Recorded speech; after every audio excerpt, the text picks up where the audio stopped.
मेरे पास sec theta is equal to 13/12, तो हम लिखेंगे sec थीटा इज इक्वल 13/12। तो पहले हम क्या करेंगे, एक राइट ट्रायंगल को बनाएंगे। ये बनाई हमने राइट ट्रायंगल। अब ये वाली जो वर्टेक्स ये हम ए रखेंगे, ये बी और ये सी। अब थीटा को हमने कहाँ पे रखना है, एक्यूट एंगल पे रखना है, तो हम या ए पे रख सकते हैं या सी पे रखेंगे इसको। अब बी पे 90 डिग्री है।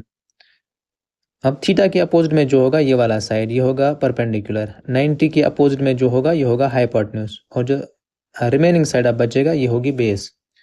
अब सेक हमें पता है कॉस का उल्टा होता है, अगर कॉस होगा curly black hair base by hypotenuse, तो ये आएगा hypotenuse by base is equal to आएगा 13/12।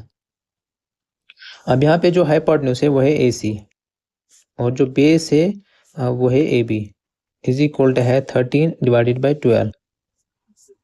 तो हम इसको किसके बराबर रखेंगे, के बराबर। अब ए सी जो आएगा, ए सी आएगा 13K, एंड जो ए बी आएगा वो आएगा 12K। तो दो साइड्स यहाँ पे निकली, एक तो निकली ए सी 13K, ए सी ये वाला साइड हाइपोटेन्यूज से निकला 13K, और ए बी जो बेस है वो निकली 12K।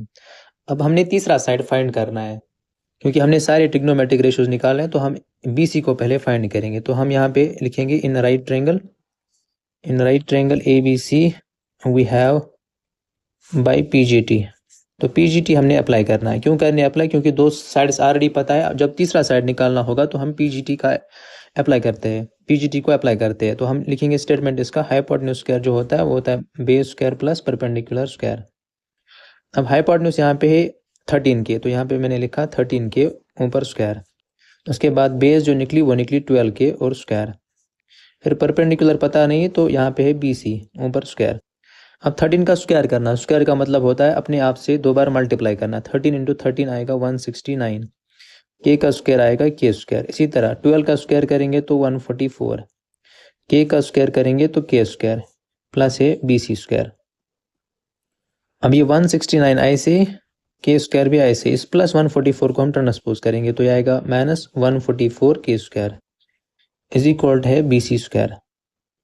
अब 169 माइनस करना है 144, तो आएगा 25 के स्क्वायर इज इक्वल है बी सी स्क्वायर। अब यहाँ पे बी सी की वैल्यू हमने फाइंड करनी है, तो बी सी के ऊपर स्क्वायर है तो ये इधर जाके चढ़ेगा रूट 25 के स्क्वायर। अब 25 का जो रूट होगा वो होगा 5 के स्क्वायर का रूट आएगा के, तो बी सी की वैल्यू निकली 5K। तो यहाँ पे हम बी सी रखेंगे अब 5K। अब सारे साइड्स निकले, तो अब हम कोई भी ट्रिग्नोमेट्रिक रेशियो निकाल सकते हैं। अब हमने सारे ट्रिग्नोमेट्रिक रेशियो निकालने हैं, तो पहले हम साइन निकालेंगे। अब साइन थीटा, साइन जो होता है परपेंडिकुलर बाय हाइपोटेन्यूज। अब जो परपेंडिकुलर निकला है वो निकला है 5K, तो यहाँ पे है 5K, और जो हाइपोटेन्यूज है वो निकला है 13K।